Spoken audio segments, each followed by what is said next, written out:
তো নবীজি তো এই নেশা জাতীয় সব জিনিস হারাম করেছেন। নেশা খাওয়া তো দূরের কথা, নবীজি নেশার ঘ্রাণও নেন নাই। নবীজি বলেছেন ইন্নাল্লাহা হাররামাল খামরা ওয়াল মাইসিরা,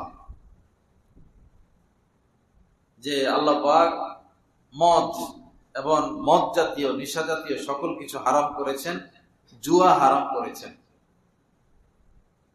আগে আমরা দেখতাম মানুষে বাগানের ভিতরে ঢুকা গোপনে জুয়া খেলতো, টাস। এখন তো জুয়া মোবাইলের মধ্যেই চলে আসছে, মোবাইলের মধ্যে জুয়া। তো আমরা যদি নবীকে নবী হিসাবে মেনে নেই যে উনি আমাদের নবী, তো অবশ্যই তার আদর্শ গ্রহণ করতে হবে, তার সুন্নত মোতাবেক চলতে হবে। তিনি জুয়াকে হারাম করেছেন, মদকে হারাম করেছেন। আমি যদি মদ পান করি, নেশা করি, জুয়া খেলি, তা আমি নবীর আদর্শের বাহিরে,